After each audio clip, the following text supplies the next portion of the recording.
അസ്സലാമലൈക്കും. ഈ വീഡിയോ കുറച്ച് നാളുകളായിട്ട് ഞാനിങ്ങനെ കാണാറുണ്ട്, പലപ്പോഴും ഇതിങ്ങനെ ശ്രദ്ധിക്കലുണ്ട്. പക്ഷെ എന്താ അറിയും, ഞാൻ ആ വീഡിയോയിൽ പലപ്പോഴും ഈ മനുഷ്യൻ എവിടെയാണെന്നറിയില്ല, പാകിസ്ഥാനിയാണോ അല്ലെങ്കിൽ ഇന്ത്യയിൽ തന്നെയാണോ, ബറേൽവിയാണോ എന്നൊക്കെ സംശയമുണ്ട്. അപ്പോൾ ഏതായാലും ഞാൻ അതിൽ ശ്രദ്ധിച്ചൊരു കാര്യം എന്താണെന്നറിയോ, ഒരുപാട് ആൾക്കാർ നിങ്ങൾ കണ്ടിട്ടുണ്ടോ മുമ്പിൽ ഇങ്ങനെ കിടക്കാം.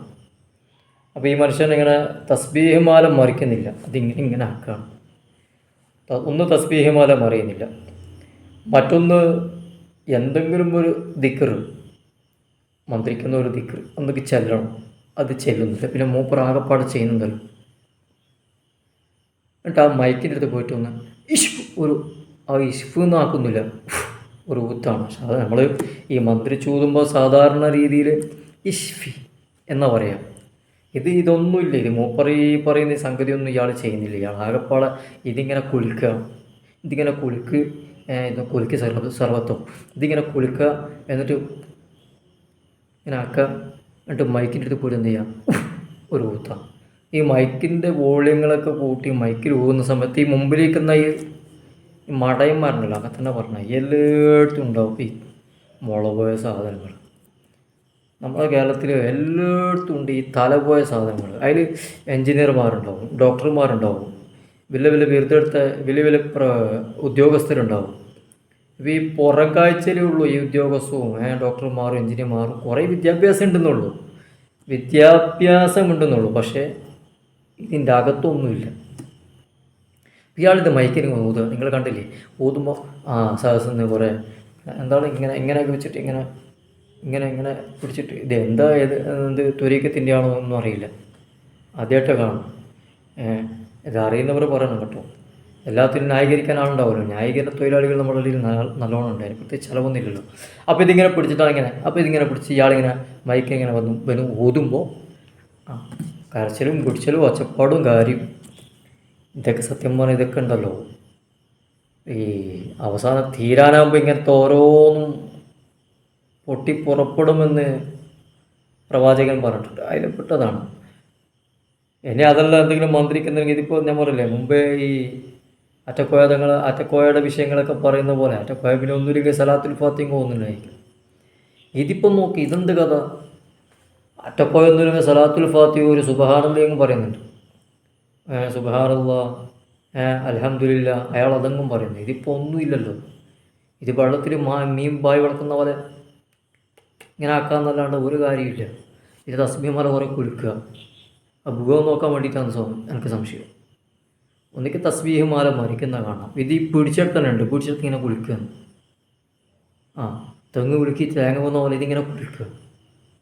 എന്നിട്ടോ വായുണ്ട് ഇങ്ങനെയൊക്കെ ഒരു കുത്തു. എന്ത് മടയത്തരം ചെയ്താലും ആൾക്കാരുണ്ടല്ലോ എന്ന് ഇങ്ങനെ ആലോചിക്കും. എന്ത് കോപ്രായം കാട്ടിക്കുട്ടിയാലും നാളെ ഇപ്പോൾ ആരെങ്കിലും പുതിയൊരാൾ വന്നാൽ അതിൻ്റെ ബേക്കിലാളുണ്ടാവും, ഒരു വലിയ പച്ച ഷാളൊക്കെ ഇട്ട്. ഇതുപോലെ നാളെ വേറൊരു തന്നെ 2 ഡാൻസ് കളിച്ച് 2 കുലുക്കി ബേക്ക് അതൊക്കെ ബേക്ക് 2 ആട്ടുവാട്ടി 2 തുള്ളിയാൽ അത് പുതിയ മോഡലായി വന്നു. അപ്പോൾ അതിൻ്റെ ബേക്കിൽ ആളുണ്ടാവും.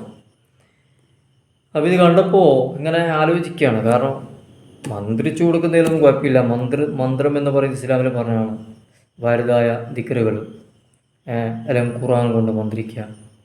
മാന്മാരൊക്കെ മന്ത്രിച്ചു കൊടുക്കാറുണ്ട്, ഉസ്താദന്മാർ സയ്യിദന്മാരൊക്കെ മന്ത്രിച്ചു കൊടുക്കാറുണ്ട്. പക്ഷേ ഇത് വല്ലാത്തൊരു ഒന്നൊന്നര കോപ്പിലെ മന്ത്രമായിപ്പോയി. കാരണം വെച്ചാൽ ഒന്നിക്കൽ ഞാൻ നേരത്തെ പറഞ്ഞ പോലെ വീണ്ടും പറയാം, നിങ്ങളത് ശ്രദ്ധിച്ചാൽ മതി. ഒന്നിക്ക് തസ്ബീഹ് മാല മറിയണം, അല്ലെങ്കിൽ ഈ ചങ്ങാൻ്റെ വായി എന്തെങ്കിലും ദിക്റ് പറയണം. ഇത് രണ്ടും ഇല്ലാണ്ട് ഇങ്ങനെ നിന്ന് 2 കുലുക്കുക. അത് ഈ മുമ്പിലിരിക്കുന്ന പൊട്ടന്മാർക്ക് എന്തെങ്കിലും ഒന്ന് മനസ്സിലാവണ്ടേ, ഈ മൈക്കിൽ കൂക്കുമ്പോൾ ഒന്ന് ഹാജറാണ്. മൈക്കിലിങ്ങനെ ഉള്ള വോളിയം തേച്ചും കൂട്ടി വെക്കും, 10,000 20,000 30,000 വോളിയത്തിലങ്ങ് വെക്കും. എന്നിട്ട് മൂപ്പരായിപ്പോയിട്ട് ഒരൊറ്റ ഊത്താം. ഇത് കുറേ ഭാഗം തറിയോ, ഷിബറ ദിറാഅം വദിറാഹ. മറ്റുള്ള ഇതര മത സഹോദരങ്ങളുടെ ആചാരങ്ങളെ അല്ലെങ്കിൽ വിശ്വാസങ്ങളെ കടമെടുക്കുന്ന രീതിയിലേക്ക് നമ്മൾ മാറിക്കഴിഞ്ഞ് ഇത് അധികം ഇത്തരം പരിപാടികൾ നമുക്കറിയാം മറ്റുള്ള ക്രിസ്ത്യന്മാർ പാസ്റ്റർമാർ ചെയ്യാറുണ്ട്. അവർ ഇത്തരം കാര്യങ്ങളൊക്കെ ചെയ്യും, നമ്മൾ കണ്ടിട്ടുണ്ടാവും. അവർ വേദിയിൽ കയറിയിട്ട് ചില അതവരെ പോട്ടെ, അവരെ മതത്തിനെ നിരാകരിക്കാനോ അല്ലെങ്കിൽ അവരെ മതങ്ങളെ കുറ്റപ്പറയാനോ ഒന്നുമില്ല, അവരിങ്ങനെ ചെയ്യുന്നത് കാണും. അപ്പോൾ അതിന് പുതിയൊരു ന്യൂ വേർഷൻ അല്ലെങ്കിൽ ഒരു പുതിയ സ്റ്റെപ്പായിട്ടാണ് എനിക്ക് തോന്നുന്നത്. ഇസ്ലാം എത്ര സുന്ദരമാണ്, ഇസ്ലാം എത്രത്തോളം ലളിതമാണ് അന്ന് പറയാൻ പറ്റത്തില്ല. ഞാനിത് പറഞ്ഞു കഴിഞ്ഞാൽ പിന്നെ എന്നെ വേറൊന്നും കാക്കും. ഈ പറയുന്നതിൽ വല്ല കാര്യമുണ്ടോയെന്നല്ല ആലോചിക്കാം. ഈ പറയുന്നതിൽ ഇനി ഇതിനും മുള പോയ ടീമായിപ്പോയി നമ്മുടെ ഇടയിൽ. ഇത്രയും മതത്തിനെ ഇങ്ങനെ വികലമാക്കി ഇങ്ങനെ വികൃതമാക്കി ഈ ജനങ്ങളുടെ ഇടയിൽ ഇതാണ് ഇസ്ലാം എന്ന് തെറ്റിദ്ധരിപ്പിക്കുന്ന രീതിയിൽ, അല്ലെങ്കിൽ ഇങ്ങനെയുള്ള കോപ്രായങ്ങൾ ഇങ്ങനെയുള്ള കാട്ടിക്കൂട്ടലൊക്കെയാണ് ഇതിൽ എന്ന് തെറ്റിദ്ധരിപ്പിക്കുന്ന രീതിയിലേക്ക് കാര്യങ്ങൾ മാറി മറിയാൻ അല്ലേ. ഞാൻ പറഞ്ഞില്ലേ, ഏതിലും വലുത് എന്താ വേണ്ടത്? ഈ ചങ്ങായി ഈ പറയുന്ന ചങ്ങായിക്ക് ഒന്നും ചെയ്യുന്നില്ല, ഒന്നും ചെല്ലുന്നില്ല, തസ്ബീഹിൻ്റെ മണി മറിയുന്നില്ല, ഒന്നുമില്ല. എന്തോ അങ്ങനെ കുറച്ച് കുലുക്കിയിട്ട് ഈ കാണുന്ന ഈ മടയത്തരം കാണിക്കുന്ന ഈ മഴന്തിനും ആളുണ്ട് അല്ലേ. ഈ ചങ്ങായിക്കും ബേക്കിലെന്തുണ്ട്? അണികളുണ്ട്. ബാക്കി ഞാൻ പറയണ്ടല്ലോ. പിന്നെ ഈ ഒന്നും തിരിയാത്ത ഈ മണഗുണാഞ്ചനും ബേക്കിൽ ആളുണ്ട് അല്ലെങ്കിൽ അണികളുണ്ട് എന്ന് പറയുമ്പോൾ പിന്നെ ഈ ആറ്റക്കോയനെന്ന് നമ്മൾ കുറ്റം പറയേണ്ട ആവശ്യമൊന്നുമില്ല. ഞാൻ നേരത്തെ പറഞ്ഞ പോലെ ആറ്റക്കോയാലും ഇനി ആറ്റക്കോയൻ്റെ അനിയൻ മറ്റേ നാറ്റക്കോയാലും ആര് തന്നെയായാലും ഏറ്റവും മുതൽ മുടക്കില്ലാത്ത വളരെ ലാഭമുള്ളൊരു കച്ചവടമാണ് പലപ്പോഴും ഈ ആത്മീയ മേഖല അല്ലെങ്കിൽ ആത്മീയ കച്ചവടം. അങ്ങനെ തന്നെ പറയാം. ഇതിൽ നല്ലവരുമുണ്ട്, നല്ല ഉസ്താദുമാർ, നല്ല സയ്യിദന്മാർ ഒക്കെ ആലിമ്യങ്ങളൊക്കെ ഉണ്ട്. അവരെയും കൂടി നാട്ടിക്കുന്ന രീതിയിൽ ഇമാതിരി ഓരോ കോസറ കൊള്ളിയിട്ട് ഓരോരുത്തർ വന്നോളൂ. അതെല്ലാം പറഞ്ഞത് ഒന്നുമില്ല, വിത്തിറക്കണ്ട, വളയിടണ്ട, ഒന്നും ചെയ്യണ്ടല്ലോ, നല്ല ലാഭമല്ലേ. മുതൽ മുടക്കില്ലാത്തൊരു ലാഭക്കച്ചവടം. അത് ഒരു മേഖലയായി ഈ ആത്മീയ മേഖല എന്ന് പറയുമ്പോൾ ആത്മീയ കച്ചവടം നമ്മുടെ നാടുകളിൽ, പ്രത്യേകിച്ച് നമ്മുടെ ഇന്ത്യയിൽ, നമ്മുടെ രാജ്യങ്ങളിൽ ഇങ്ങനെ പൊടിക്കുകയാണ്. അതിൻ്റെ ഒരു വേർഷനാണ് ഇതൊക്കെ. പല മുഖങ്ങളും പല രൂപത്തിലും നമ്മൾ കാണാറുണ്ട്. പക്ഷെ അതിലുള്ള വ്യത്യസ്തമായ രീതിയിൽ അവർക്കെല്ലാം നേരത്തെ പറയുന്നത് എന്തെങ്കിലും ചെല്ലുകയും ചെയ്യും. ഒരു സുബ്ഹാനല്ലെങ്കിലും പറയും. ഈ പണ്ടാരക്കാലം സുബ്ഹാനല്ല പോലും പറയുന്നില്ല. അങ്ങനെ പിടിച്ച് രണ്ട് കുലുക്കുക, തസ്ബീഹ് മല ഭൂ നേരത്തെ പറഞ്ഞ പോലെ അതിലുള്ള തസ്ബീഹ് മല ഭൂ നോക്കാൻ വേണ്ടിയിട്ടായിരിക്കും.